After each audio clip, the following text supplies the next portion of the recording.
Oiê, vamos lá? Continuando então o nosso tema de alfabetização. Hoje eu vou falar com vocês sobre atividades que podem ajudar no processo de escrita, né? Como trabalhar a escrita nesse início, né, da alfabetização. Então, que tipo de atividades a gente pode construir, a gente pode propor para que as crianças sintam-se estimuladas. Logo no começo do ano, quando eu começo a trabalhar a alfabetização, né, no primeiro ano, eu gosto de explicar muito bem para as crianças como funciona o processo, né? Para elas entenderem exatamente aonde elas estão, o que elas estão fazendo e o que a gente vai fazer no decorrer dos dias. Então, eu gosto de explicar esse processo para as crianças, fazerem elas participarem. Então, quando eu crio a rotina, mostrar para elas, olha, vai ter uma atividade assim, um exercício assim. Todas as atividades que eu proponho, né, para as crianças na fase de alfabetização, eu gosto sempre de colocar uma atividade que vai ser gráfica, né, então vai ter um registro em papel, uma atividade onde as crianças vão poder criar, então usar a criatividade para fazer, então a gente pode trabalhar com colagem, pintura, desenhos, né, coisas que vão agregar ali no processo. E eu gosto também de trabalhar com ritmos, atividades rítmicas. Essas atividades rítmicas, a gente encontra muito material e muitos recursos para quem trabalha com antroposofia, né? Quem está mais perto da pedagogia Waldorf. Então, a gente encontra um material muito rico e recursos muito bons que ajudam muito para estimular as crianças. Então, eu gosto de ir variando atividades dentro desses 3 aspectos, justamente para enriquecer o trabalho com as crianças e não ficar uma coisa muito monótona, muito repetitiva, todos os dias a mesma coisa, né? Então, eu gosto de ir oferecendo para eles essas alternativas. Pensando num registro, né? Pensando numa atividade de registro gráfico, ou seja, aquela atividade que vai ser realmente registrada em papel, eu gosto sempre de mostrar para as crianças as possibilidades que a gente tem quando a gente trabalha dentro de uma sílaba. Então, a partir do momento que eu apresentei uma letra, que eu contei para aquela criança que aquela letra, quando se junta com uma outra letra, forma uma sílaba, eu acho muito divertido ver as crianças construírem as palavras a partir desse pensamento, né? A partir dessa descoberta. Então, descobriu que existe a sílaba ba, por exemplo, né? B-A. O que dá para fazer com essa sílaba? Quantas palavras eu consigo formar? Vamos começar a praticar? E aí eu faço um desafio com eles na lousa, né? Então coloco lá BA e faço um desafio. E cada criança tem que ir me falando uma palavra. Antes de fazer o desafio da sílaba, eu faço o desafio com a letra. Então, por exemplo, se eu estou trabalhando a letra B, então o primeiro desafio de palavras é com a letra B. E aí eu faço, conforme as crianças vão me falando, eu vou escrevendo e faço listas imensas. Já cheguei a fazer lista com mais de 100 palavras na lousa, que as crianças iam falando para a gente poder treinar e também ampliar vocabulário.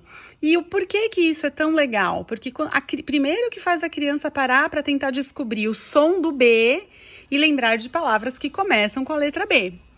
Segundo, porque estimula, né, essa socialização, a brincadeira, as crianças têm esse momento, né, da competição e de quererem cada vez mais trazer palavras. Então, isso também amplia muito o vocabulário. E o fato de eu colocar as palavras escritas na lousa, muitas vezes a criança, por exemplo, repete a palavra. E aí o amigo fala, olha, tá ali, ó, na terceira linha já tá escrita essa palavra que você falou. Então, também trabalha a leitura, né? Também trabalha a questão da grafia, da criança observar a grafia da palavra na lousa, né? Memória. Eu já ouvi essa palavra, alguém já falou essa palavra, você está repetindo. E muitas vezes eu falo, a gente já ouviu, realmente, onde está a palavra? Vamos procurar aqui na lousa. E aí também faz esse esforço da criança tentar procurar através da grafia, né? Então, observar na lousa e encontrar a palavra que já foi falada. Então, esse tipo de trabalho, esse tipo de atividade, de brincadeira, trabalha diversas coisas numa única atividade e traz para a criança possibilidades de ampliar o vocabulário, de se expor, né? De pensar no som da sílaba, de pensar no som da letra, de tentar formar outras palavras a partir de uma, por exemplo. Então, a criança fala bala. Aí a outra fica bala, balê, bali, balô, balão, né? Então vão tentando formar outras palavras a partir do som ou a partir de uma outra palavra que inicialmente foi falada. E isso é muito gostoso de trabalhar, porque as crianças vão percebendo que cada dia mais, quanto mais elas vão treinando, mais palavras elas vão aprendendo a escrever, mais palavras elas conseguem reconhecer quando estão escritas na lousa ou escritas em outras partes da escola. Muitas vezes eu peço para eles fazerem um caça-palavras dentro da escola. Então agora todo mundo vai sair, vai observar em todas as placas que tem na escola ou nos cartazes que estão espalhados pela escola e vão copiar as palavras que encontraram que começam com a sílaba, né, tal. E as crianças saem em busca disso. Ou vão procurar na escola palavras que começam com a letra tal, que é a letra que a gente está trabalhando naquela semana.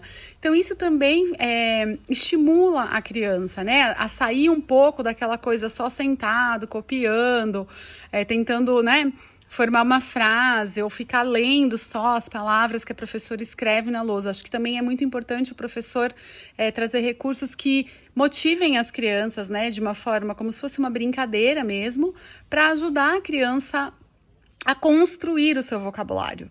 Isso é muito importante. As crianças sentem-se como partes integrantes e importantes dentro desse processo de construção, e isso favorece muito, ajuda muito. Então as crianças ficam motivadas, elas ficam torcendo para que chegue logo a próxima letra, porque elas querem sempre um desafio maior, ou querem, por exemplo, fazer um número maior de palavras, né? Eu lembro que os meus alunos brincavam muito que cada dia eles queriam bater o recorde da meta de número de palavras na lousa.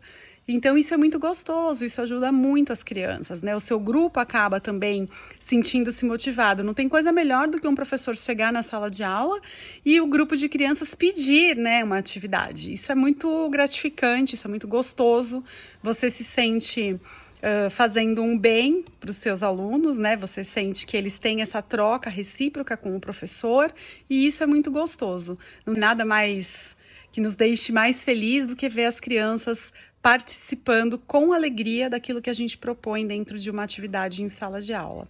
Então, são algumas dicas. Eu até vou trazer outras, principalmente mais baseadas na pedagogia Waldorf, que eu acho que são diferentes e são coisas que a gente não está muito habituado a ver nas escolas, né? Nas escolas mais tradicionais ou com metodologias mais próximas do tradicional, mas que são muito divertidas e ajudam muito, certo? É isso!